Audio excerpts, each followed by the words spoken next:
Uf, ahí sí te vas a espantar. Sí. Tengo 24 hermanos. 24 hermanos.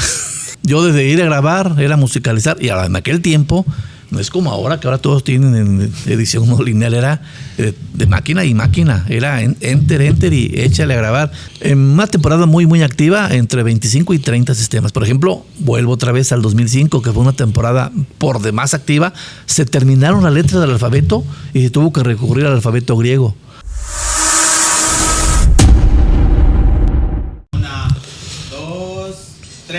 Hola, ¿qué tal? Muy buenas tardes. El día de hoy me siento completamente contento porque tengo un invitadazo, un personaje, y pues nada más y nada menos nos tenemos esta tarde al personaje del Capitán Tormenta, el señor Óscar Sobrevilla. Muy buenas tardes.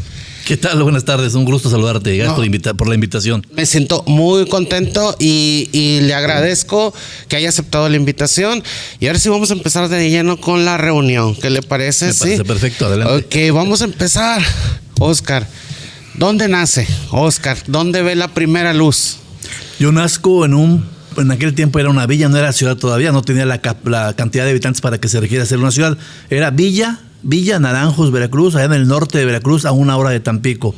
Ahora ya es Ciudad Naranjos, Veracruz, con más de, 10,000 habitantes, una ciudad ya grande, próspera. Pero nací en el año 1969, 15 de marzo del 69, en Naranjos, Veracruz. ¿Hermanos? Uf, ahí sí te vas a espantar. Sí. Tengo 24 hermanos. 24 hermanos. Todos vivos. Miento, ya fallecieron 2. Okay. Pero mi papá en aquel tiempo, cuando se casa con mi madre, él ya tenía 7 hijos de su primera relación, nomás que hay una separación ahí, se va con los niños y mi mamá los termina de criar en aquel tiempo. Al final ella tuvo los hijos, que yo vengo de 11 hermanos de padre y madre, más 7 anteriores, y había uno que otro ahí de hijos regados, pero mi papá les daba a todos el apellido. Total que en una reunión que hubo, mis papás ya fallecieron, pero salió a la relucir que eran 24, somos 24 hermanos. Bueno, ¿y en la infancia todos los hermanos se llevaban bien? Sí, eso sí. Yo tengo recuerdos vagos porque ya los hermanos mayores, mis medios hermanos, que nunca nos dijimos medios hermanos, para mí siempre serán hermanos, aunque sean solamente de padre, pero los primeros que salieron del rancho en aquel tiempo, pues fueron los hermanos mayores, se vinieron a la frontera justamente. Sí. De Tampico y otros a la Ciudad de México, a Guanajuato. Tengo hermanos regados. La hermana primogénita, la primera hija de mi papá, que aún vive, tiene cerca de 85 años y vive en Estados Unidos, en Iowa, Estados Unidos. Okay. Se llama Dora. Entonces, ¿usted en qué número de hermano es? Pues soy de los más chicos. Okay. Abajo de mí todavía hay 3 hermanos más. Entonces, pues soy prácticamente de los más chicos. Ok, digamos que su infancia fue bien o mal, o cómo era una Navidad. Fueron Navidades alegres, pero carentes, de carencia. Sí, había carencia. Sí, había carencia. Yo lo recuerdo muy bien. El recibir un regalo era para mí fantástico. Cuando venían hermanos, cuando venía mi hermana Silvia de Tampico o mi hermano Alfredo también de Tampico, nos juntábamos en un lugar que se llama El Tigre, ahí cerca de la brecha Huasteca, sí, muy cerca de Mamey, Veracruz, cerca del rancho donde yo pasaba, o donde yo crecí prácticamente mi infancia, porque nazco en Naranjos, pero cerca de Naranjos hay un lugar que se llama Rancho El Rincón, y ahí estuve hasta el 3er año de primaria. 4º, 5º y 6º de primaria me voy a la ciudad de Tampico, hago la primaria, la secundaria, y en el 85 me vengo a Matamoros a hacer la preparatoria. Pero lo que preguntas, las Navidades fueron a veces tristes porque pues no había regalos, eran muchísimos hermanos, entonces eran festejar, algún pastel, algo convivio, pero no era recibir regalo tras regalo. En Navidad era muy, muy esporádico. Que prácticamente sí había carencias, ¿verdad? Sí había carencias. Bueno, entonces me dice que prácticamente la secundaria, la primaria y secundaria la pasa en el poblado donde me dice. 1º, 2º y 3º de primaria lo hice en el poblado, en la escuela rural ahí de Rancho El Rincón. 4º, 5º y 6º de primaria ya estoy en Tampico. Ahí vivía con mi hermana Rosaura, con Víctor, casi todos los hermanos fueron migrando del rancho. Los únicos que no migraron y se quedaron ahí y se encargaron del rancho es mi hermano Leopoldo e Ignacio. Son los dos hermanos ya con su familia establecida ahí en el rancho que se quedaron ahí a cuidar las tierras. Okay. Y luego ya cuando llega a Matamoros, ¿fue en qué año? En el 85. En el 85. Hice la preparatoria del 85-88, soy de la generación 85-88 en la Flores Magón. Cuando estaba ubicada en otra... Cuando estaba ubicada en el Bordo, exactamente. Exactamente. Así Y luego ahí empezó ya a trabajar. Fíjate que mi primer trabajo en Matamoros fue... No vas a creer, pero fue en una funeraria. Sí. Estaba yo en primero de preparatoria y en el laboratorio que estaba... Teníamos una hora de laboratorio, me acuerdo muy bien, y abríamos conejos, abríamos ranas. Y una vez pasó por mi mente, ¿y qué sentir abrir un humano? Así surgió de que, bueno, voy a ir a una funeraria, toqué puertas y me recibió el señor Rubén, que ya falleció. Esta funeraria estaba enfrente del Seguro Social de la Sexta. Sí. Y me acuerdo mucho también de José Delgadillo. Él en alguna ocasión, y lo acabo de leer en alguna de las páginas de Matamoros, dice que no lo recibí bien cuando fue a buscarme la obrera. En esa ocasión, cuando él fue a buscarme, había fallecido mi mamá. Y lo recibí así muy frío, yo traía otras cosas en la cabeza, pero él pues quizás no lo sabía, no sé. Pero le quiero mandar un saludo desde aquí a José Delgadillo. Él ahora creo que vive en Río Bravo. Pero bueno, toco puertas. Estaba don Rubén, después entró también, o estaba ya con José Delgadillo, que estaba estudiando enfermería, creo que me acuerdo, pero no duré mucho ahí, menos del año, duré como 8 meses, 9 meses. Y sí, aprendí, porque iba de médico legista, no me acuerdo el nombre de médico legista, donde él me decía, a ver, ayúdeme aquí a hacer el trabajo de la autopsia. Y era anécdotas increíbles de ese lugar. Pero estuvo mucho tiempo ahí. 8 meses. 8 meses. No, ni siquiera el año. Después a la par con la preparatoria, yo estaba estudiando teatro. Sí. Y en ese grupo de teatro de la Casa de la Cultura estaba Miguel Trejo, como maestro de teatro. Estaba José Ramón Fajardo, director de la Casa de la Cultura. Había danza, teatro, pantomima. Y yo estuve casi 2-3 años ahí estudiando teatro. Me encanta a mí participar, porque sí participaba. Tuve un monólogo, inclusive, que una vez nos invitaron a San Fernando. Y recuerdo muy bien que en aquel no me recuerdo exactamente el año, pero el presidente nos corrió de ahí de San Fernando. ¿Por qué los corrió? Porque yo abría el espectáculo con un monólogo que se llama Volver a decir el mar, de Emilio Carballido. Y ese monólogo pues tiene algunas palabras altisonantes. Pero en el espectáculo, en el teatro donde fue la presentación, había puro maestro, no había niños. Pero él inmediatamente que dije malas palabras empezó a tocar el escenario. Pues yo veía, una persona cuando se concentra y estás dando un monólogo, ves al infinito y no estás viendo quién te está viendo, cuando estás realmente concentrado. Yo veía así a lo largo, como borroso que alguien le pegaba, yo seguía hablando, hasta que no vino el director de escena por mí, me agarró de los hombros y me sacó hacia atrás. ¿Qué pasó? No, suspende. Ya después él pidió disculpas, que se quedara lo demás porque había danza también, había bailables. Total que todos se solidarizaron y pues nos regresamos de San Fernando y el público se quedó, ¿qué está pasando? Entonces ya no se concluyó con eso. Pues prácticamente él que no había leído en sí el monólogo, ¿verdad? Pues sí, pero no era como para suspender. O sea, él se espantó de escuchar algunas palabras que todo el mundo dice, pero bueno, en fin, eso fue una anécdota de las tantas. Bueno, me está diciendo ahorita que a la par de la preparatoria estudiaba teatro, ¿verdad? Estudiaba teatro, pero con el mismo persona que nos daba clases de teatro tenía un pequeño negocio de filmación. De filmación, que es la persona Trejo, me dijo. Sí, okay. Miguel Trejo. Entonces ahí es como inicia. Le mando un saludo, creo que él vive en Ciudad Victoria. Sí, ahora. Un saludo. ¿Ahí es donde inicia la primera visión para entrar a la televisión o no? Pues fue accidental porque pues él me invitó. ¿Quieres trabajarlo? Sí. Porque yo ya había renunciado acá. Y sabes que no, esto no es lo mío, estar en las funerarias. Las compañeras de la prepa me decían, ¿por qué tienes la mirada tan fría? Eso me asustaba. Yo, ¿cómo fría? Sí, tu mirada es muy penetrante, y sí, el trabajar con cuerpos te hace una persona. ¿Le pasó alguna cosa paranormal en ese momento? Sí, muchas. Sí, muchas.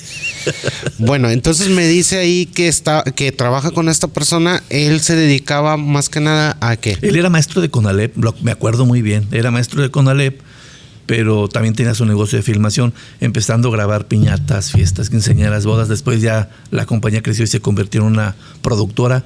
Hacíamos doblajes de voces para la Química Flor, la empresa Química Flor, que ahora ya es otro nombre, creo que ya no existe.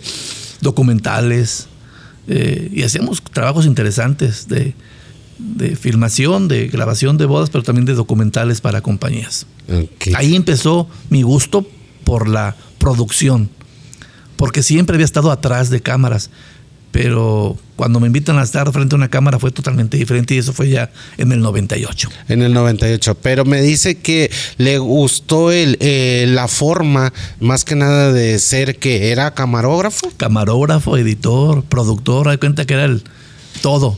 Yo desde ir a grabar, era musicalizar, y ahora en aquel tiempo, no es como ahora, que ahora todos tienen en edición no lineal, era de máquina y máquina, era enter y échale a grabar. Si te fallaba algo, era volver a empezar todo, porque era en el formato VHS, que después salió el formato beta. Y muchos años después ya entró la condición de grabar en tarjetas, pero eso ya fue muchísimos años después. Pero yo fui de los pioneros de grabación en VHS. Esa grabación original de un evento, yo me iba a la producción y veía las imágenes que eran las buenas, las mandaba a otro cassette, y era musicalizar, editar, hacer, pero todo era a corte directo. En aquel tiempo no había todavía las mezcladoras o efectos, no existían. Estoy hablando del 86, 87, 88, que fue hasta el 91 que duré en esa empresa. Pero ¿cuál fue su brinco a la televisión? Ahí mismo me comentaba, ¿verdad? ¿Fue por accidente? Fue algo accidental, porque me acuerdo que en aquel tiempo eran las votaciones para la alcaldía de Matamoros y estaba compitiendo Thomas Yarrington. Y era julio, si mal no recuerdo, julio del 92. Del 92, porque yo entré a Televisa en enero, un 4 de enero del 93 inició en Televisa, pero antes de eso, en junio, julio, grabo un evento donde queman el comité electoral. Había muchísima gente, algunos enardecidos, enojados, porque habían... Total, que no te hago el cuento largo, quemaron el comité electoral, pero yo vi el movimiento ahí y me voy al segundo piso de una lavandería de aquel tiempo. Y grabo todo, desde que me subo, grabo todo el movimiento. Cuando llegan los compañeros de Televisa, que fueron de los primeros que dicen, ellos, prensa vendida y vendido. Y yo grabo sin cortar, había gente también arriba, había poca gente arriba en la azotea de esa lavandería. Y tal y como grabé los 10, 15 minutos, así tal cual, sin edición, lo pasaron a nivel nacional esa noche. No sé si era Jacobo Zabludowski o Ricardo Rocha, no recuerdo, creo que era Zabludowski en la noche. Quiere decir que estaba en el momento justo, no era, o en aquel entonces pues no era como hoy que usábamos el celular. Esta cosa no existía. No existía, o sea, en ese momento traía su cámara y usted aprovechó. Y fueron la premisa. Yo recuerdo que en esa ocasión el que me mandó a grabar fue Jorge Pérez González, el de La Paloma. Porque también hacíamos cosas junto con Miguel Trejo. Y él habla a la oficina y dice, oye, está Óscar, sí, mándalo ya al comité electoral, hay mucha gente, dice, no sé qué vaya a pasar, mándalo a grabar. Y sí, me mandan a grabar. No fue por accidente que yo estuviera ahí, me mandan a grabar el evento, pero pues yo empecé a grabar aspectos de la gente, cómo había el tumulto, y le empecé a escuchar. Pensé, esto se va a poner mal, porque empecé a escuchar así como que la gente estaba algo enardecidos, molestos por algunas situaciones que habían pasado, y fue cuando yo decidí subirme a la lavandería, porque dije, aquí algo va a pasar. Y sí, en efecto pasó.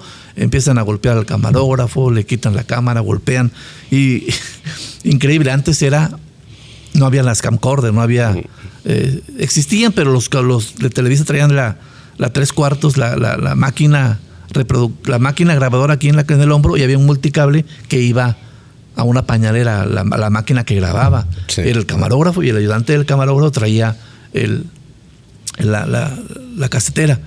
Cuando vio el ayudante del camarógrafo que todo está poniendo muy tremendo, él se desconecta del multicable y se va cuando ve que le están pegando al compañero. Entonces estas personas rompen la cámara y tratan de buscar el cassette. El cassette no estaba ahí. El cassette estaba en la casetera que se había llevado el compañero. Total, que alguien lo rescata. Estaban los del Canal 5 americano, Canal 4 y 5, también ellos graban imágenes de ese aspecto. Y ya cuando rescatan al camarógrafo, la gente pues empieza a quemar el comité electoral y yo grabo todo eso desde arriba. Ya cuando los ánimos se calmaron, yo saco el cassette de esa cámara y me lo guardo entre el pantalón. Y me voy, me bajo así entre la gente, la cámara la oculto y me salgo de ahí. Pero en ese momento no sentí algún temor que diga, Sí, él no. me está grabando, ¿sí? Sí, cómo no, porque la gente estaba metida en su onda abajo.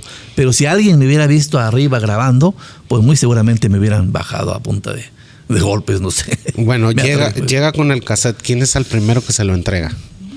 Pues a mi jefe inmediato, que era Eso. Trejo. Sí. Llega después Jorge Pérez y me dice, este material es importante que lo transmitan. Y vamos los tres, me acuerdo muy bien, nos vamos a Televisa. Siendo, Estaban los soldados aún ahí. no era empleado usted de Televisa, ¿no?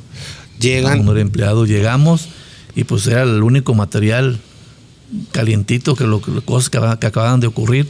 Ahí me tocó ver a José Juan Ruiz, estaba muy lastimado del brazo. Y esa noche, no recuerdo exactamente el día, pero creo que sí era día hábil porque había noticiero en la noche. Y cuando a mí me quisieron entrevistar, mi jefe dijo, no, porque es riesgoso para él, porque lo van a ubicar que él grabó y las personas que pues lo pueden ubicar quién. Entonces se decidió que no me entrevistaran, pero sí entrevistaron al camarógrafo afectado, José Juan Ruiz, y al compañero Víctor, se llama Víctor, ya no lo vi hace mucho que no lo veo, pero él era, a los dos sí los entrevistaron de cómo ocurrieron las cosas y obviamente pasando el video que yo había filmado. Ok, pero ¿le dieron el crédito o no se lo dieron? Sí me dieron el crédito, pero pues ¿quién era Óscar Sobrevilla? Pues Nadie lo conocía No. hasta ese momento. allá en el 90 y, ¿qué te dije? 92. 92. Julio del 92. Esa misma noche, bueno, en el noticiero, misma tarde-noche, pasan ese video a nivel nacional. En ese momento usted se sentía orgulloso que decía, Pues mi grabación. mis imágenes. Usted quería que... Por ahí deben de estar, yo tengo la grabación de ese noticiero, por ahí debe estar, donde pasan, te lo voy a hacer llegar, voy a grabar un segmento y te lo hago llevar para que si lo Para que quieres lo incluirlo, veamos, sí. verlo. Y pues sí me sentí así como que, hay más imágenes a nivel nacional, ¿no? Y ahí era el primer acercamiento con la televisora, ¿sí? Primer acercamiento con la ¿Y televisión. cómo fue? Pues ya cuando estamos ahí, con el director general y el video y que no sé qué,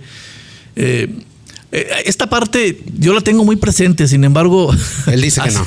Hace algunos meses platicando salió a relucir el tema y él comentaba, yo no me acuerdo de eso, pero sí me acuerdo que él, pues bueno, me regaló una chamarra, pero me preguntó que si no quería trabajar ahí. Y no es precisamente si escoger la chamarra o no, la chamarra de Televisa, de las amarillas, de las que ya no existen. De las primeritas. Pero lo que sí es cierto es que me ofreció trabajo, yo ya había metido papeles. Al día siguiente me hacen la entrevista para entrar a trabajar ahí. Pero mi jefe me dice, no seas gacho, así con las palabras, no seas gacho, termíname la chamba que tenemos pendiente y te incorporas a Televisa en enero, y así fue. ¿Cuál era la chamba? Seguir editando algunos pendientes que había ahí en la... Señor Trejo, ¿verdad? Sí, se llamaba Vista Videoproducciones. Y sí, le saqué todo el material que estaba pendiente y Todas las bodas y quinceañeras. todo, y algunos documentales que hacíamos, todo le saqué el trabajo y ya después entro en el 4 de enero del 93 a Televisa. ¿Y cuál ya han fue? pasado 31, 32 años. ¿Cuál fue el primer puesto, se podría decir? Ayudante de camarógrafo. Ayudante usted. Ok. ¿Y se acuerda del primer reportaje que fue a hacer el ayudante? Hijo, eso no me acuerdo. La verdad que no me acuerdo, pero salía mucho con José Juan, con varios camarógrafos de aquel tiempo. Pero rápidamente, desde ser ayudante, rápidamente me pasaron a ser ya camarógrafo. Y salía mucho con César Guerrero, que en paz descanse, él era el de deportes. Con Sonia del Ángel. Unos reporterazos de Sonia del Ángel, ¿verdad? Sí. Bueno, fíjate que ella tenía a su camarógrafo, a su productor, que era José Juan Ruiz.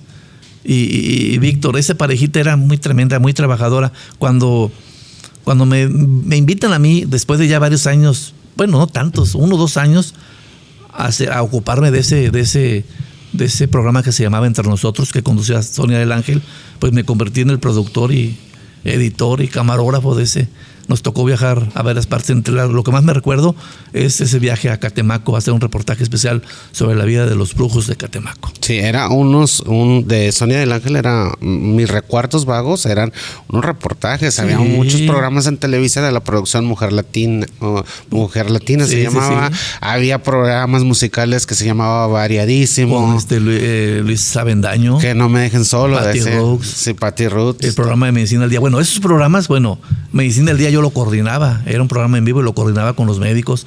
Rápidamente, y gracias porque a mí me encantaba la televisión, ascendí de ser ayudante de camarógrafo a productor, editor, coordinador de programas en vivo. Estuve mucho tiempo en el noticiero estatal como coordinador también de allá cuando empezó el estatal, no miento, los noticieros locales, porque el estatal inició en el 98. Fue justamente cuando me hace la invitación del Jorge de la Colina a que si no quisiera ser yo el presentador del pronóstico. Eso fue mi primera aparición el 13 de mayo del 98.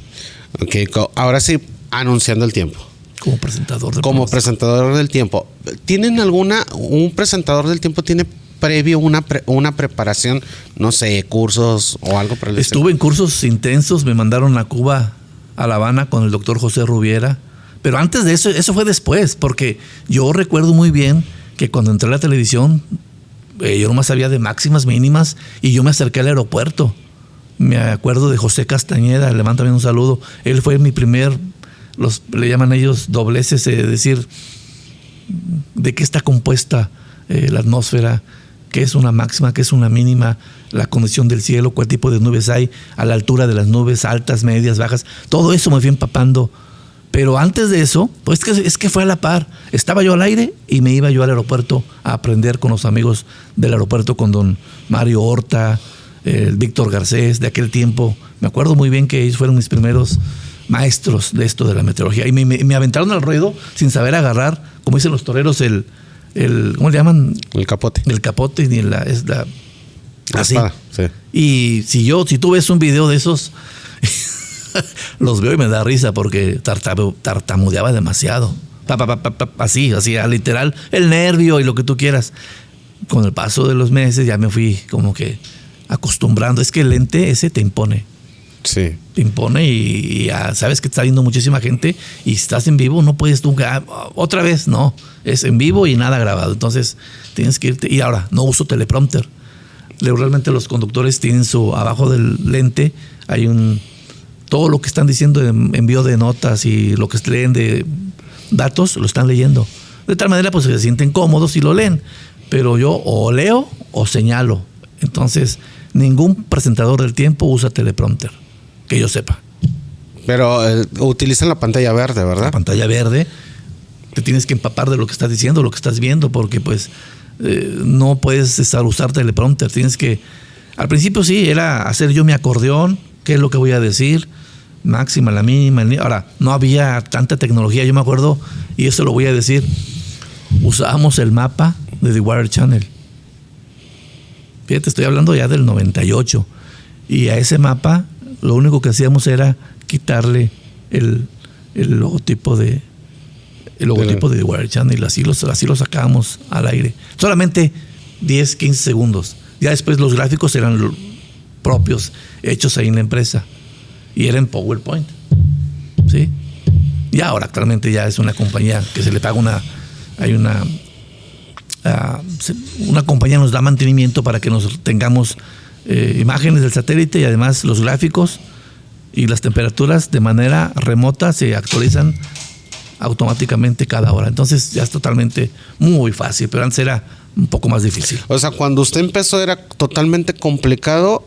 En el aspecto rudimentario, sí. Complicado. Okay. Y me dice, bueno, ¿cómo le llega la propuesta de decir, sabe que quiero que seas tú el presentador? A mí me sorprendió. Bueno, él sabía que yo estudiaba teatro, que tenía de alguna manera facilidad de palabra, que no era tan introvertido. Y dijo, tú, hasta ahorita tengo la duda, ¿por qué no trajeron una persona de México? Yo supongo y siento que fue por cuestiones de que iba a salir caro traer una persona ya preparada a que diera el pronóstico del tiempo. Fíjate que antes, esto fue en el 98, pero el primer noticiero de Televisa fue con Alberto Andrade y Elisa Morales allá en el 88, 89. Y cada conductor, me acuerdo muy bien que Alberto Andrade hablaba al aeropuerto, hablaba al centro meteorológico de Brownsville para pedir el reporte de máxima, mínima y cómo va a estar la condición del cielo de actual y al día siguiente. No había tanto largo plazo y no había tanto... Y él hacía eso. Cada conductor leía el pronóstico antes de que empezara un servidor a salir en la tele en 1998. Bueno, ¿cuándo es cuando ahora sí que empieza a ser más notorio en la presentación del tiempo en el noticiero? ¿A partir de qué fecha? ¿Cuándo es Óscar Sobrevilla hace su primera presentación en televisión? Yo recuerdo que fue ese 12 de mayo del 98 en el proyecto estatal del noticiero, porque el noticiero primero era regional, nada más había Matamoros y los alrededores, Reynosa, Río Bravo, ¿sí? El Valle de Texas, como es actualmente, que se ve nada más aquí. Pero ahora, bueno, ya ahora el noticiero de Matamoros se ve en todo el estado, porque después de los cambios que se presentaron hace un mes, donde quitan Laredo, Victoria, Tampico, que era una zona fuerte, ahora lo que hacen es que todos los reporteros de los diferentes municipios mandan información a Matamoros y desde Matamoros se produce el noticiero, ahora sí en todo el estado. Pero bueno, me fui muy adelante. Antes era regional y yo inicié en el 98, te digo, en el noticiero estatal. Posteriormente surge el noticiero con Cifuentes casi a la par. Bueno, es que ese noticiero de Cifuentes ya existía antes del 98, ¿sí? Pero te digo, yo no salía, no había presentador de pronóstico antes del 98. Antes del 98, ok. Cada quien leía o una gráfica nada más así rápida. Y fue Martín Cifuentes el que me pone ese mote. Ahí vamos a llegar. Entonces el mote del Capitán Tormenta se lo da Cifuentes. Fue también en ese año, en el 98, meses después, cuando ya me incluyen también. Porque un servidor, yo duré varios años, mañana, tarde y noche. Nos hicieron, había un programa de Buenos Días de Mujer Latina, me acuerdo, pero en ese Mujer Latina no había pronóstico, simplemente había un noticiero que duraba 1 hora, que era el de la mañana. Después, la tarde con Cifuentes y en la noche con Alberto Andrade. José Alberto. Entonces duré muchos años en los 3 noticieros, hasta que después ya se incorporan las señoritas. Mira que por el departamento han pasado cerca de 24 personas, casi todas señoritas, mujeres, damas, y un servidor es el que ha estado ahí pues prevaleciendo, porque sí, duran 1, 2, 3 años, después renuncian, se van, qué sé yo, pero ya han pasado 25 señoritas. Bueno, ¿y qué tan real es cuando dice, digamos, el comentario que comúnmente vemos en Facebook, TikTok, todo eso? Ajá. Cuando dice, ¿sabes que la tormenta va a estar fuerte cuando quitan a la chica y ponen a Sobrevilla? Lo que pasa es que eso se ve desde, por ejemplo, en Monterrey está Mauro Morales. Sí. Y Mauro es el mero de ahí, pero tiene muchísimas señoritas en Televisa Monterrey. Y está Abimael, que es de Multimedios, y también está bien y muchas señoritas que dan el pronóstico del tiempo. Y eso se toma a broma, pero sí es cierto. Cuando hay condiciones donde realmente se requiere hablar ya en serio de algo, un sistema, sea tormenta, sea un frente frío, pues sí, ponen a las personas que ya tienen muchísimo más experiencia. Y en esta carrera yo no me considero que ya lo sé todo. Sigo aprendiendo porque la meteorología, que es una ciencia realmente nueva, que estudia el comportamiento de la atmósfera, no es como la física, la química o las matemáticas, que son ciencias exactas. La meteorología no lo es una ciencia relativamente nueva, no es una ciencia exacta, por tanto, solamente hablamos de pronósticos, el pronóstico del tiempo. Entonces, en ese sentido, pues yo me considero que sigo aprendiendo de ello. Y sí, es cierto eso de que cuando quitan a las señoritas y ponen a las personas, bueno, pues sí. Es cierto. Es cierto. Bueno, y cuando ahorita que el tema que está diciendo que es pronóstico, ¿qué pasa cuando realmente Óscar Sobrevilla da un pronóstico que va a llover y no llueve? Ahí es el detalle. Cuando las condiciones están dadas para que ocurra el evento y no ocurre, hijo, eso te va como en feria. Es que usted dijo que iba a llover. Sí, y ahora yo aprendí algo. Jamás en meteorología puedes afirmar, mañana va a llover. No. Mañana hay probabilidades, porque esto entra dentro de la ley de las probabilidades, ¿sí? De que suceda o no suceda el evento. Aún y cuando estés completamente seguro, tú siempre vas a decir, hay probabilidades de lluvia, hay probabilidades de que entre un sistema frontal, porque ahora, en los últimos 10 años la tecnología ha avanzado increíblemente. Entonces, en temporadas ciclónicas, por ejemplo, ahora con la ayuda de los satélites y modelos numéricos impresionantes de supercomputadoras muy modernas, pues ya nos da un análisis del surgimiento de un sistema y los modelos te dicen o te indican en tal tiempo ese sistema puede estar en el Golfo de México. Ahora, es impredecible y causa mucha, ¿cómo te puedo decir? Cuando un sistema está muy lejos allá por las costas de África, yo como presentador no puedo decir, este sistema nos va a afectar en Matamoros. Espérate, no es por ahí. Porque el cono es muy amplio, el cono de probabilidades de que ingrese o no ingrese. Primero hay que esperar que se fortalezca el sistema y ver cuál es su comportamiento en el mar, en el océano Atlántico. Si ese sistema llegara a entrar al Caribe, entonces sí, ese gran cono que había de probabilidades se achica y ya hay más certidumbre de que ingrese al Golfo de México. Pero genera incertidumbre cuando el sistema está muy lejos. Y hay muchas páginas amarillistas que cuando apenas está formado un sistema, viene huracán para Tamaulipas, o inclusive dicen, se atreven a decir, viene huracán para Matamoros. Es prácticamente imposible saberlo. Entonces no podemos adelantarnos a un hecho de que un sistema, esperar que se forme, esperar que haya una mayor gestación y ver cuál es su ruta a seguir. Pero, insisto, los modelos del Centro de Huracanes de Miami a veces son muy certeros, como ocurrió con Emily en el 2005, un huracán que estaba allá por las Antillas y ya se enfilaba aquí iba a entrar al Golfo de México y así fue. Pero mi pregunta siempre ha sido, ¿cómo sabemos, o sea, en qué se basan para decirle, ok, en determinado tiempo va a formarse el huracán y en determinado... ¿Cómo son los márgenes de exactitud? Porque yo veo, es en el caso del eclipse, sabes bien que el día... Bueno, ahí esa cuestión es astronómica. Del eclipse se hablaba hace más de 30 años y acabo de presentar hoy justamente en el noticiero una narración de Jacobo Zabludowski en el 91. Ya pasaron más de 30 años. Y él decía, y concluía con la narración del eclipse del junio del 91. El próximo eclipse, quizá ya muchos no estemos con vida, pero va a ser allá en el año 2024. Se veía muy lejos. Sin embargo, ya estamos en el 94 y estamos a 5 días de que se presente ese evento astronómico. Nada tiene que ver con la meteorología. Es completamente diferente. Es totalmente diferente porque son fenómenos de ciencia, de astronomía, que se ven y que nada tiene que ver con los pronósticos meteorológicos, donde interviene la cuestión de los fenómenos que están en la troposfera, en la estratosfera, en la atmósfera, la atmósfera es dinámica. Un día no es igual que el otro. Entonces solamente se manejan pronósticos. Pero bueno, tomando el tema de lo que me dices de cómo es que no sabemos, el proceso evolutivo de un sistema tropical primero tiene que ser un sistema de baja presión, que si la fuerza de los vientos aumenta, se convierte en una depresión tropical, posteriormente tormenta, y si es mucho más fuerte, se convierte en huracán. Y ya cuando es huracán, hay una categoría del 1 al 5, la famosa escala Saffir-Simpson. ¿Cuántos huracanes han afectado a Matamoros de manera directa? Solamente uno, en el 67, y fue el Viula. Sí. Un servidor todavía no nacía, yo nací en el 69, pero en el 67 ese huracán entró por la Boca Toma, por la boca del río en Playa de Bagdad.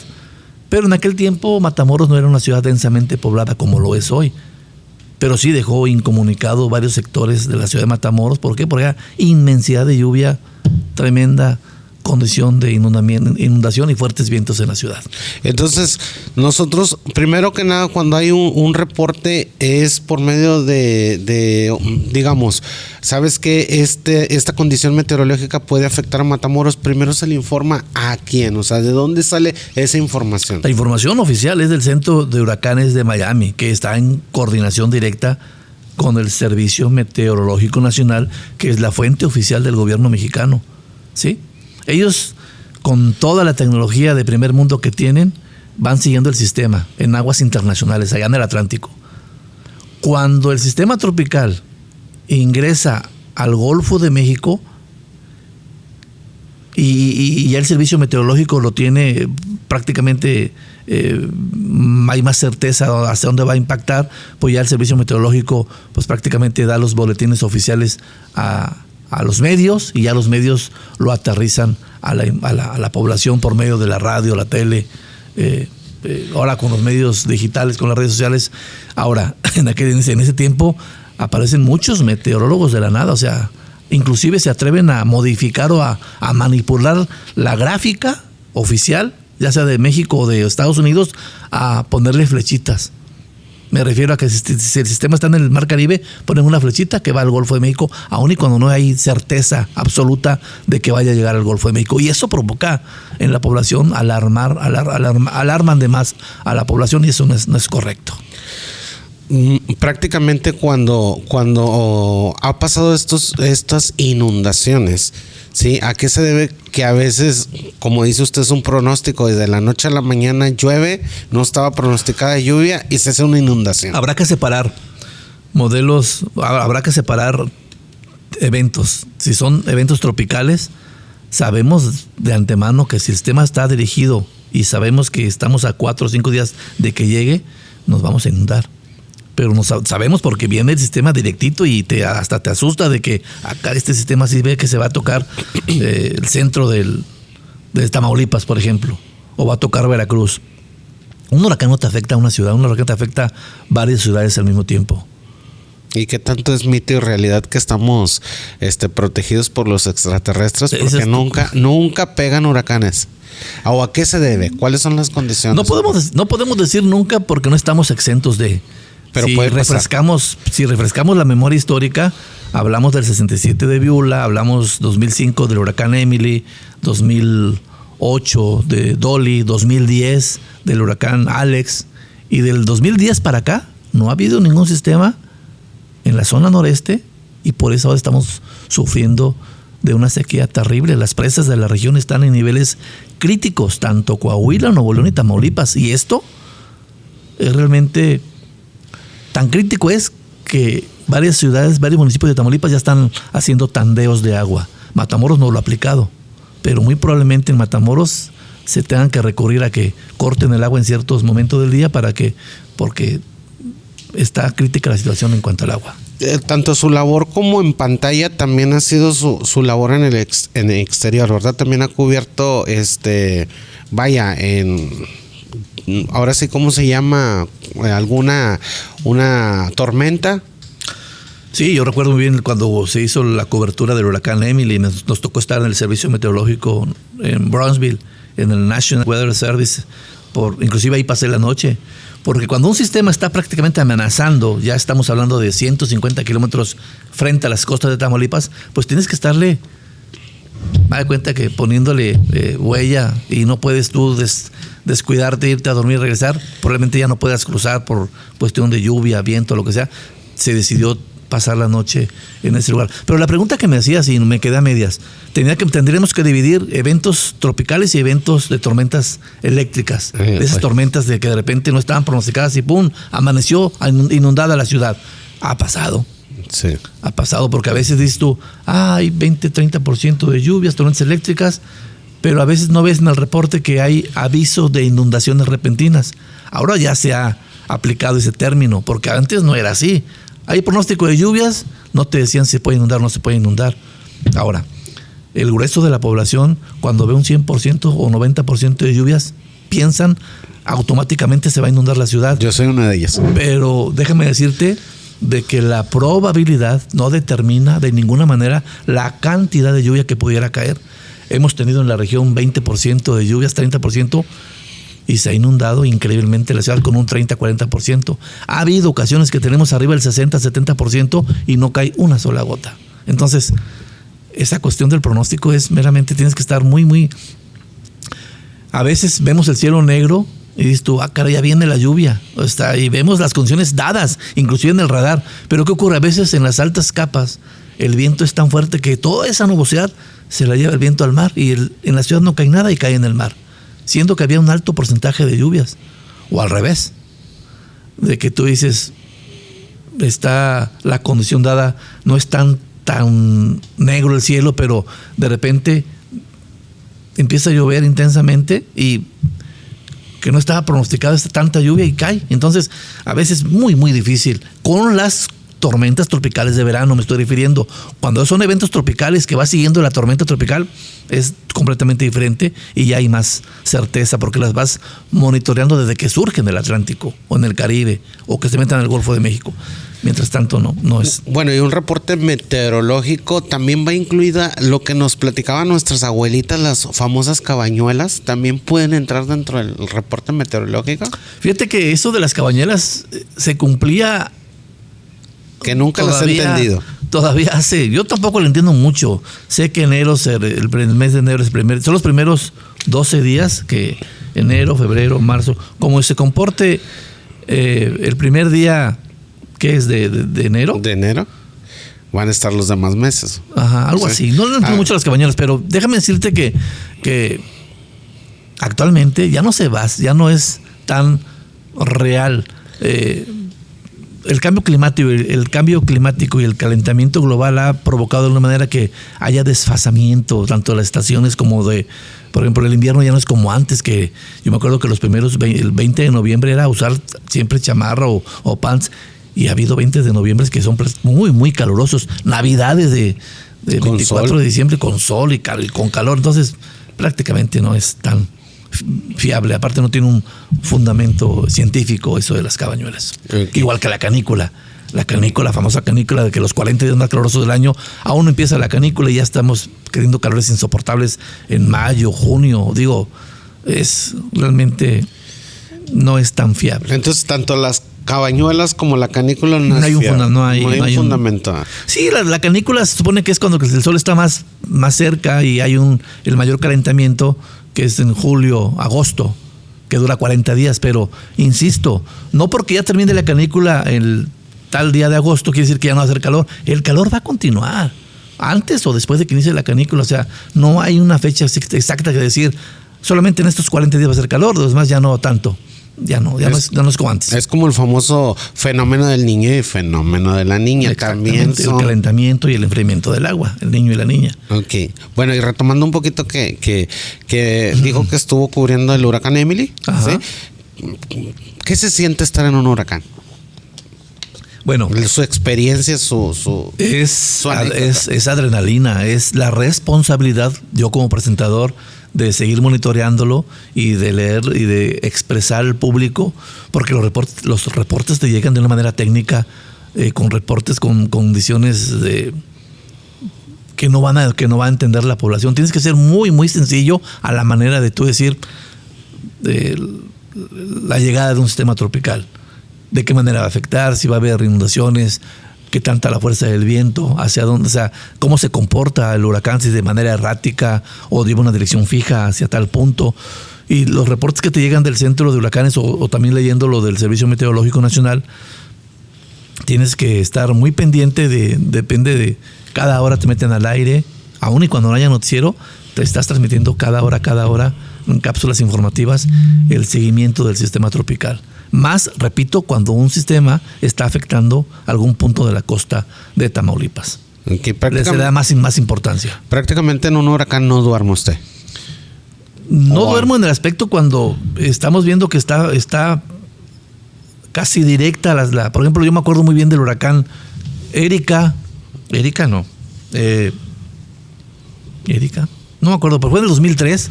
Me acuerdo que estaba a 150 kilómetros en dirección a Matamoros. Estaba a 150 kilómetros alejado al este de Matamoros, pero prácticamente hablamos de que 100 kilómetros antes este huracán hace un giro inesperado hacia el sur y ya nos quedamos inclusive sin agua, sin viento, sin nada. Así, de ese tipo de anécdotas han ocurrido muchísimas veces. Pero cuando se trata de cobertura, por ejemplo, me acuerdo de mi amigo Carlos Medrano que estuvo cubriendo en la playa y se ve como el viento lo movía, las fuerzas del viento del huracán Emily. Y déjame decirte que este huracán no afectó directamente a Matamoros. El centro del huracán fue a 150 kilómetros al sur de Matamoros, allá por Carboneras, en San Fernando. Pero es tan grande el sistema que afectó muchas colonias sin luz en Matamoros, con Emily en el 2005, a algunas zonas inundadas. Hay huracanes que se caracterizan por fuertes vientos o bien por muchísima lluvia. Recordemos al huracán famoso Otis en Acapulco, que por cierto es un tema bastante largo y eso es a la hora. Pero Otis, por ejemplo, fue un huracán que tomó por sorpresa a Acapulco. el Servicio Meteorológico Nacional pues no envió boletines a los medios para que avisaran y que se tomara en serio que ese huracán iba a ser devastador, y tomó prácticamente, por increíble que parezca, tomó por sorpresa a la población de Acapulco, por eso tantos muertos, tantos daños. Y ese huracán, ese nombre de Otis, no volverá a aparecer más en las listas de huracanes por ser devastador, por la destrucción que hizo y por dejar varios muertos. Cuando un huracán es devastador y deja unos muertos, una estela de muertos, 10, 12, 20 o más de 30 muertos, ese nombre se retira y se pone otro que empiece con la misma letra. En este caso va a ser, en lugar de Otis, va a ser Otilio, el nombre que va a llevar este. ¿Y cómo les ponen el nombre a los huracanes? ¿En qué se basan? Los países miembros de la Organización Meteorológica Mundial, hay un comité de huracanes, y esos países miembros mandan una lista a la Organización Meteorológica Mundial, y esa lista de nombres ellos se encargan agarran nombres en español, de nombres en francés y nombres en inglés, solamente de esta parte del Norteamérica, de Estados Unidos, México y de la zona de Centroamérica.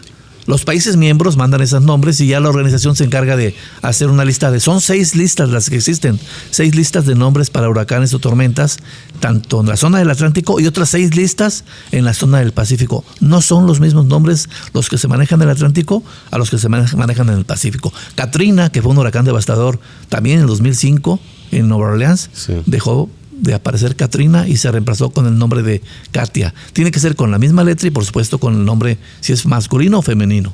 Y bueno, ¿y qué se diferencia del masculino y femenino? No recuerdo el año exactamente, pero se hizo un orden. Antes no había un orden para nombrar los huracanes.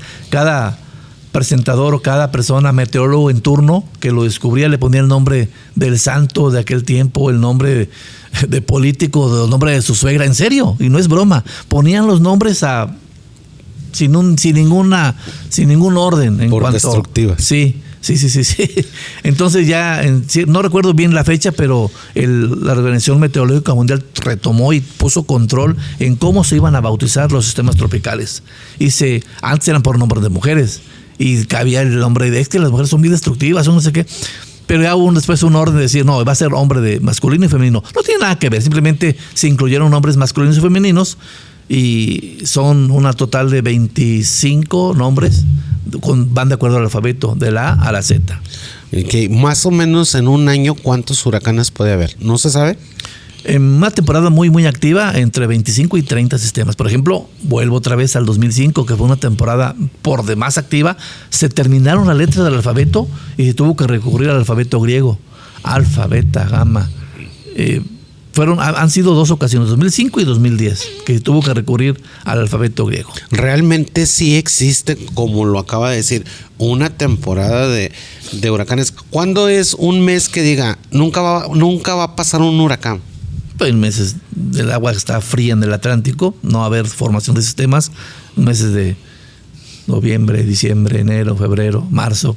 Es imposible que haya huracanes. Siempre son en la temporada de verano, cuando el calentamiento del agua es increíble, por arriba de los 30 grados, que es el combustible principal de un sistema tropical, el calentamiento del agua. Tiene que estar por arriba de 28, 30 grados Celsius o centígrados para que empiece a haber, no solamente la temperatura del agua, tiene que haber otros factores, por ejemplo, que el sistema de baja presión, que hay un sistema de baja presión y con una baja presión hay formación de nubes, hay una rotación y empieza ahí justamente una perturbación tropical. Pero tiene que ser de junio a noviembre, todos los años. O sea, dentro de 2 meses vamos a empezar la temporada.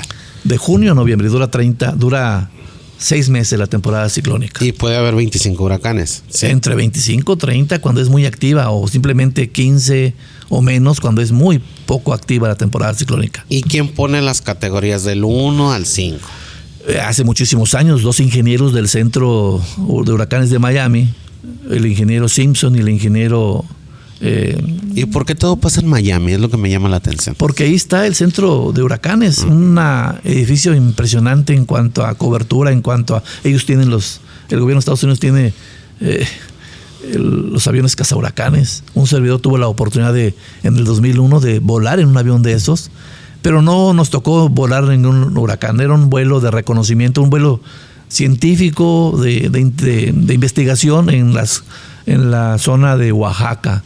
ahí en la zona del Pacífico, en esa zona que es una zona ciclogenéticamente hablando muy activa de sistemas tropicales, y la UNAM junto con Estados Unidos hicieron un sobrevuelo y a mí me invitaron en aquella ocasión y hice algún reportaje sobre ese vuelo. Es impresionante subirte a ese avión. Es un avión Hércules que fueron usados en la Segunda Guerra Mundial, pero rediseñados o readaptados para poder meterse a los centros de las tormentas o huracanes. Increíble.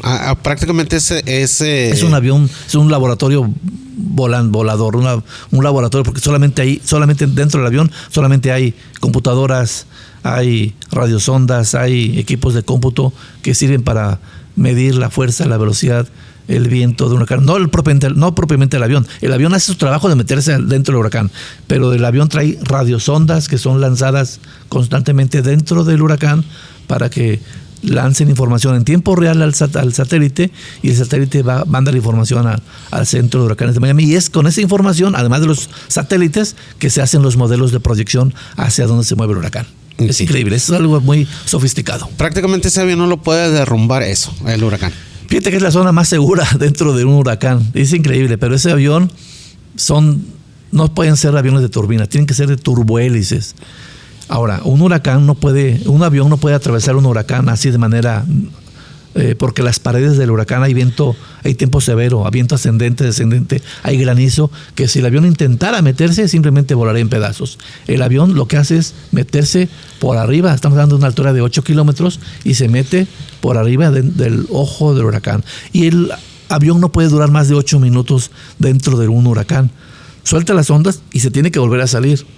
¿Cuántas veces puede meterse a un avión? Las veces que él quiera, pero no puede durar muchísimo tiempo dentro de ese ojo del huracán. Al meterse hay mucha turbulencia, hay movimientos terribles, pero ya estando dentro, el ojo puede medir hasta 80 kilómetros de diámetro. 20, 30, 50, hasta 80 kilómetros, el más grande que se conoce, que fue el huracán Mitch en el 88. Pero dentro del ojo del huracán, por increíble que parezca, no pasa absolutamente nada. Hay viento calma, cielo despejado. Es por eso que antes moría muchísima gente cuando llegaba un sistema tropical o un huracán mayor a la zona de la costa. El primer efecto de un huracán son las paredes delanteras. Pero conforme va avanzando el huracán, quedas dentro del ojo del huracán y se despeja, ves el cielo despejado y no se mueve la hoja de un árbol. Y tú, ya pasó el huracán. No, antes no se conocía mucho de los huracanes. Y sucedía que estaban dentro del ojo. Cuando el huracán seguía avanzando, ahora la parte posterior del ojo, la parte de atrás, era la que golpeteaba de nueva cuenta y con mucha más fuerza, y mucha gente la tomaba por sorpresa. Y moría por la caída de árboles que la aplastaban o agua, qué sé yo. Bueno, y en el dado caso contrario, cuando hay sequía, que el mismo gobierno hace el bombardeo de nubes, ¿cómo provocan que llueva? Tiene que haber ciertas características. Por ejemplo, el gobierno de Tamaulipas, todavía hace un par de meses están haciendo esa situación, pero a mí me da cierta curiosidad, y para mí a veces es como una falacia, porque si hay pronóstico de lluvias, ellos lo que según dicen, entre comillas lo digo, estimulan las nubes para que llueva más. Pero ¿por qué no lo hacen, por ejemplo, en una situación donde no hay pronóstico de lluvias y hay nubes ahí para que las bombardeen? Pero ellos dicen, bueno, es que la nube tiene que tener ciertas características, pero a mí me llama la atención de que hay 40, 50% de lluvias en Ciudad Victoria, por ejemplo, y mandan al avión a bombardear. Si llueve, es que ellos bombardearon, pero es que ya estaba pronosticado que iba a llover. Lo que ellos dicen es que estimulan a la nube con bromuro yoduro de plata para que se presente la lluvia, pero a mí se me hace puede ser tontería de que... Realmente es un mito de bombardear. Pues no es mito, porque hay gobiernos que sí lo han hecho, pero lo que sí no es cierto, y queda mucho así a la duda de qué tan efectivo es que hagan eso. Ok, y ahorita retomando el tema de que le digo quién le da las categorías 1, 2, 3, 4. Los ingenieros Saffir Simpson hace muchísimos años se dedicaron tanto tiempo a estudiar el comportamiento de los huracanes que determinaron, bueno, de tal velocidad es una tormenta, pero si esta avanza aún más, pues hay que clasificarlos. Un huracán categoría 1 tiene vientos máximos sostenidos de 120 kilómetros. Que no haría ningún daño a las... No, sí, una simple depresión o una tormenta te hace un daño terrible, ya sea tanto por vientos, pero sí por intensa lluvia. Por ejemplo, en el 2001, no recuerdo bien el nombre, creo que fue Allison, inundó completamente Houston. Tanto así que las autopistas en ciertas, hablamos de más de 3, 4 metros, tapadas completamente. Una simple depresión, creo que llegó a ser tormenta, pero no era ni siquiera un huracán. Pero bueno, retomando, estos señores ingenieros, el ingeniero Zafir y el ingeniero Simpson, estudiaron los huracanes y decidieron eso de decir, de tal categoría, categoría 1, por ejemplo, es 120 kilómetros, pero un categoría 5, el huracán mayor, el huracán destructivo, tiene vientos máximos sostenidos de 250 kilómetros por hora, capaz de cimbrarte este edificio. Ventanales que te van abajo con la fuerza del viento. Es tanta la presión que ejerce el viento que si tú no pones madera por fuera, todos los ventanales de este edificio van a volar. Y antes de ser huracán, ¿primero qué es? ¿De tormenta? Tormenta. ¿Y antes de ser tormenta? Depresión. Okay. A las depresiones tropicales no se les pone nombre, solamente se les numera. Okay. Ya cuando adquiere la categoría de tormenta es cuando se le bautiza con un nombre. Ah, con razón así dicen. Ahí cómo basamos cuando dicen el frente frío número 14. Dice, espérate, si apenas estamos en enero, ¿dónde están los otros 13? ¿Verdad?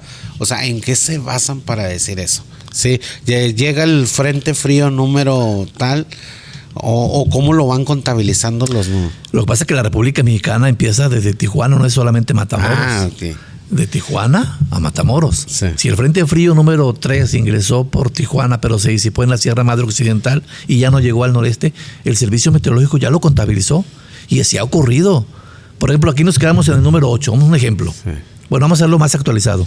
Estamos ahorita en el número 43 y la gente se preguntó, bueno, y el 40, el 41, es que llegaron solamente acá a Sonora, Chihuahua, se disiparon, pero ya fue el número 40 y 41 y 42. Aún y cuando no afectaron la zona noreste de México o Tamaulipas, ya se contabilizaron como tal. Por eso, bien la pregunta que tú me dices, bueno, ¿y dónde pasaron los otros? Es que no alcanzaron a llegar. Hay unos que sí, desde Tijuana, barren todo el norte y el noreste del país, los que entran por el noroeste. Los que entran acá por la parte norte de Texas, que solamente afectan la zona noreste, van a decir lo mismo allá en Tijuana. Bueno, ¿y dónde están los demás? Es que entraron por la parte norte. Sí, hay dos maneras de que entren, por la parte del Pacífico, en el noroeste, o que entren por la parte norte de la parte central de Estados Unidos y bajen hacia la zona norte de la República Mexicana. Esa es bastante interesante a veces el llevar el conteo. ¿Y por qué los cuentan? Porque en Estados Unidos no llevan un conteo. Allá inclusive les ponen nombre a las tormentas invernales. En Estados Unidos, en México no, solamente se enumeran los sistemas frontales para llevar un control y una estadística de cuántos sistemas frontales ingresan a territorio mexicano, no solamente a Tamaulipas o a Nuevo León, a toda la República Mexicana, y siempre van a entrar por la parte norte. Son frentes que vienen del Polo Norte, del Ártico. Jamás un frente va a entrar de la zona del sur hacia arriba, eso no. Eso ocurre en el hemisferio sur. Nosotros estamos en el hemisferio norte, de norte a sur. Y acá en Argentina, Chile, cuando aquí es verano, allá ellos están en invierno. Ahorita que terminamos aquí el invierno nosotros, ellos van a empezar. Terminamos el invierno, para ellos apenas va a empezar el invierno cuando aquí comienza el verano. Así de esa situación. Entonces todas las películas así como de fenómenos, ahora sí, este tipo de fenómenos, huracanes, todo, digamos que sí puede existir la realidad, como la película Huracán, como la falla de San Andrés, realmente sí pueden ser. Se basan en hechos reales, sí. Por ejemplo, acabo de ver una película muy graciosa que se llama Granizo y es de Argentina, de un presentador del tiempo que alguna vez se equivoca y lo linchan porque prácticamente no dijo que iba a granizar y muchos coches dañados, en fin, es una película. Pero las películas, por ejemplo, El día después de mañana, donde se inunda toda la zona de Nueva York, ¿que puede ocurrir? Sí puede ocurrir. Y hay datos científicos que lo fundamentan de que, por ejemplo, el calentamiento global está provocando, el cambio climático está provocando que el nivel del océano pueda subir décimas de centímetros o así. Y esto, pero ¿cuánto puede ser un centímetro? Pues viéndolo de manera globalizada, un centímetro es muchísimo, ya cuando es, y como son ciudades costeras, inclusive se habla de que pueden desaparecer. No sabemos, pudiera ocurrir. ¿Y alguna vez le han reclamado en la calle decirle, sabe qué? No, por culpa de usted no llovió, no hice la fiesta? Sobre todo las señoras, ay, oiga, me puse a lavar y llovió y mire, no me dijo que iba a llover. Infinidad de veces. O por ejemplo con su esposa que diga, voy a lavar este día, no laves porque hay probabilidades, ¿no le dices más técnicamente? Sí, a veces muy seguido ella me dice, oye, mi amor, va a llover, si no, porque para ponerme a lavar. Pero fíjate que ya no, es que eso era antes. Por ejemplo, muchísima gente, yo sé que todavía sigue tendiendo la ropa, pero mucha gente también tiene sus secadoras y ya no hacen uso del tendedero. Pero hay de las dos, hay de los que usan todavía la ropa para tender en el tendedero, pues obviamente están muy pendientes si no va a llover para poder lavar y tender la ropa y que se seque con el sol. Pero si hay lluvia de inesperada, pues obviamente se les va a mojar la ropa. Y si están trabajando, pues ya la ropa se mojó, se apestó y hay que volverla a lavar. Y sí me reclaman. Sí le reclaman. Sí. ¿Alguna anécdota que les cuente? ¿Un reclamo de alguna señora? Por más simple. Pues sí, en alguna ocasión en un supermercado alguna señora se acercó conmigo y muy respetuosa y con todo respeto me dijo, oiga, me dijo que iba a llover y yo con la pena, señora, sí, es verdad y lo acepto. Digo, el pronóstico indicaba, estaban las condiciones dadas para que no lloviera, pero de repente algo se formó y cayó una lluvia de menos de 10 minutos, pero ya empeoró la situación ahí y sí ha ocurrido muchas veces, sí. De hecho, pero también ha ocurrido de que, por ejemplo, cuando un servidor manda o publica un pronóstico y dices tú, van a ser días ventosos y en efecto se convierten en los días ventosos. Qué bueno que usted me dijo que iba a ser ventoso para ponerme pantalón y no ponerme falda. Un ejemplo, ¿no? O qué bueno que me dijo que iba a llover porque mire, llovió y qué bueno que no lave. Ha habido de ambas partes. No puede ser que no. Pero prácticamente los reclamos han sido sin ahora sí que evadir la línea del respeto, ¿eh? Es más que nada un reclamo simple. No, y yo lo tomo de una manera muy... Sin el público, uno es porque el público te ve. Y yo tengo mucho respeto al público. Sin ellos, doy cuenta, yo voy por la calle y si alguien me saluda, yo tengo que ser, por más enojado, triste o malhumorado que ande, yo tengo que ser respetuoso y recontestar ese saludo. Yo no puedo ser una persona... Mi papá siempre me enseñó de que tienes que tener los pies muy bien puestos en la tierra, porque las caídas son tremendas. La vida es como la rueda de la fortuna. Estás arriba, pero también puedes estar abajo.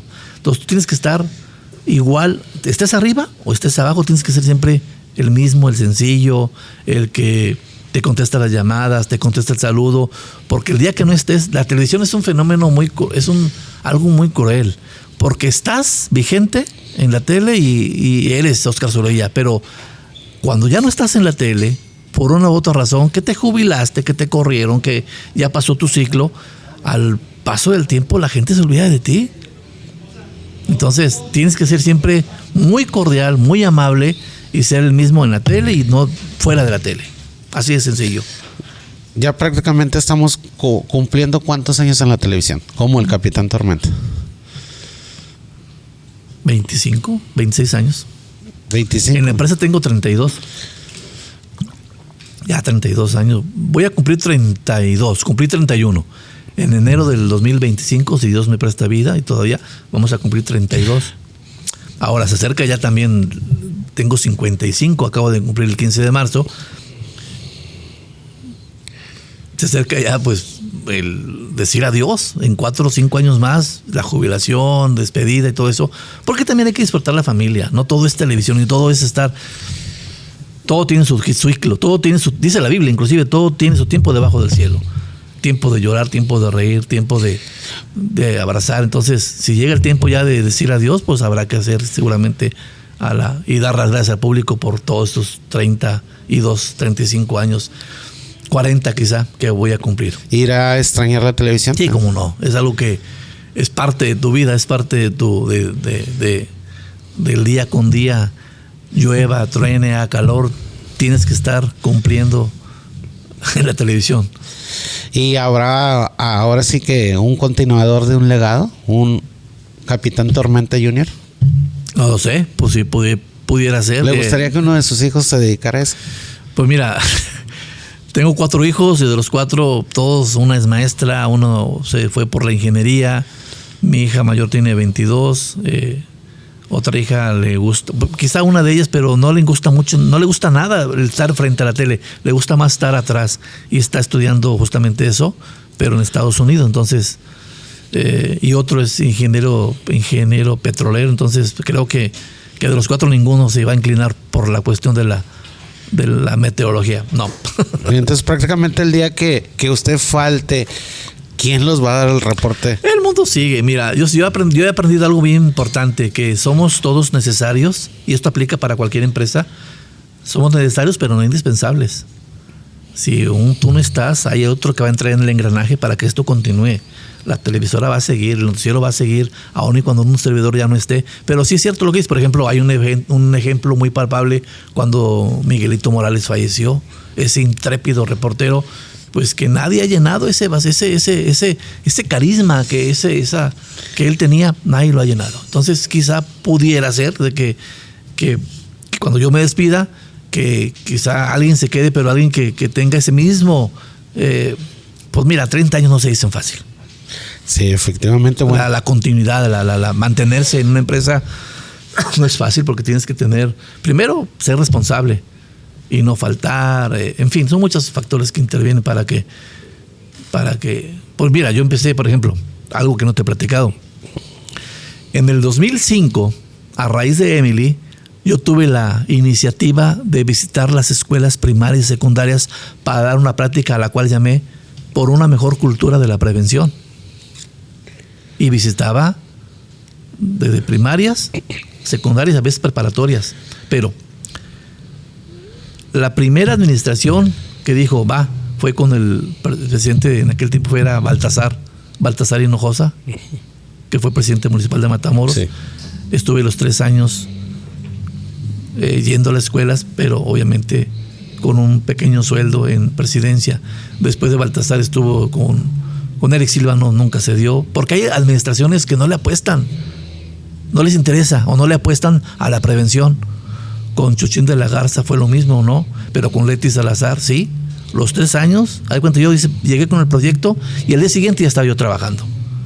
Y es impresionante cómo cuando tú a los niños les manejas desde el principio, por qué llueve, cómo se forman las tormentas, sobre todo cómo cuidarse de la amenaza de una tormenta, un huracán. Es una plática que dura no más de 1 hora, 40, 45 minutos. Pero en toda esa plática les enseñas también de la cultura del agua, cómo cuidar este vital líquido, que en algún tiempo, si no tenemos agua, ¿qué vamos a hacer? En fin. Y eso es una cultura de la prevención, cosa que a veces no lo hacen. Y tienes que empezar por los chiquitos de la casa, porque esos niños van a ser adultos. Y ya lo comprobé. En el 2005, esos niños de 6, 8, 10 años ya son adultos, son amas de casa. Y me han topado en los supermercados o en la calle. Es que usted, me acuerdo que fue cuando yo era una niña. Y ya son señoras que son mamás de niñas también. Es un ciclo. Y a mí es muy gratificante que me saluden, que me recuerden y que me digan eso de que es que usted fue a la escuela y a mí no se me olvida que usted me dijo que había que poner maderas por fuera ante la llegada de un huracán, y mire que ya lo estoy haciendo. Eso es el mejor pago que puedo tener, de que se acuerden de un servidor allá hace más de 20 años. Sí, bueno, está bien. Entonces ya estamos llegando al final de esta plática. Ahora sí que les digo que es la primera vez que me pongo nervioso con un invitado y usted lo vio. Ahora sí que le agradezco, y le agradezco también al set de AT Eventos de Pedro Hernández, que hizo todo lo posible. Sí, en los últimos detalles pudimos llevar esta entrevista. Le agradezco infinitamente. Usted lo vio muchas veces. No batallé mucho, como dice, es cierto, siempre me recibió amablemente y aceptó la invitación. ¿Algo que quiera agregar ya para despedir la plática? Yo siempre me despido con esta frase que no es mía, es de Max Mayfield, el que fuera director del Centro de Huracanes de Miami, y dice: la preparación por medio de la educación cuesta menos que el aprendizaje por medio de una tragedia.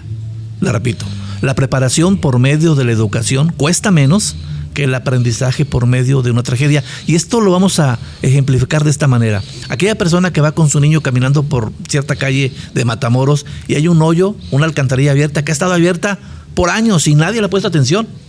¿Cuándo le van a poner atención? Cuando ese niño se le zafa de la mano de su papá, corre, cae a la alcantarilla y muere ahogado. Al día siguiente, por arte de magia, esa alcantarilla fue tapada. ¿Pero qué tuvo que ocurrir ahí? Una tragedia. Una tragedia. Entonces, ¿qué mejor que hablar de la prevención? Actuar de manera preventiva y no reactiva. Cuando se quemó en la ABC, en la guardería, que hubo muchos niños quemados, al día siguiente Protección Civil hizo una exhaustiva revisión de todas las guarderías del país Pero tuvo que pasar la tragedia para implementar que hubiera salidas de emergencia, que hubiera todo en orden en las guarderías para que no ocurran esos eventos. A eso me refiero, de que es mejor prevenir que lamentar. Sí. Definitivamente. ¿Sus redes sociales? Oscar Sorí. Bueno, fíjate que yo tuve el mal sabor de boca de que me hackearon una página en la cual tenía más de 100,000, 110,000 seguidores y no la pude recuperar. Me la hackearon publicando cosas de pornografía, en fin, ya no la pude recuperar. Hice otra que se llama Capitán Tormenta Oficial y es justamente así. Búscame como Capitán Tormenta y ya llevo cerca de 15,000 seguidores en menos de 3 meses. A mí no me afecta ni me da, no vivo yo de los likes ni nada de eso. Simplemente me gustaría que me siguieran para que cuando venga la temporada ciclónica, ahí vean los reportes oficiales de cómo viene un sistema tropical. Capitán Tormenta, así simplemente. O la personal, que es Oscar Surevía, donde también publico algo del pronóstico del tiempo y cosas ya más personales. Sí, que un olas se convierte en 500 light en un ratito. Sí. Sí, eso sí me sorprendió. Y antes, ya para terminar, yo quiero que despidamos ahora sí que este podcast con el reporte del tiempo para el día de hoy, así como lo dice en televisión. ¿Qué tal? Buenas tardes, saludo con muchísimo gusto. Les quiero comentar que para esta noche se pronostica una noche fresca debido a que estamos bajo la influencia de una masa de aire frío que impulsa la banda frontal número 43 y esta misma masa de aire frío provocará que, al igual que hoy que amanecimos con 14 grados, mañana la misma historia. Mañana jueves estaremos amaneciendo con 13, 14 grados, cielo despejado, soleado la mayor parte del día, pero ya mañana jueves cambian los vientos de ser del norte, cambiarán a vientos del sureste. Mañana jueves, viernes y sábado, días ventosos, regresan los vientos predominantes de esta región que son del sur y las temperaturas se elevarán ya que la masa de aire frío se habrá debilitado y tendremos máximas por arriba de los 30 grados para este fin de semana. No se pronostican lluvias. Buenas tardes. Eso, y no tiene pronter. Le agradezco infinitamente. Gracias. Fue un gracias, placer, doctor. Y me puse muy nervioso, pero logramos sacar la entrevista. Estoy muy contento de este invitadazo y síganlo en sus redes sociales. Yo me invita a Martín Cifuentes o a Oliver. Yo les voy a decir para que vengan. Exacto, ya está Oliver y ya está Martín Cifuentes, y todos, si se pueden, todos los de Televisa. Muchas gracias. Gracias de antemano le doy las gracias. Gracias. Hasta la próxima. Listo.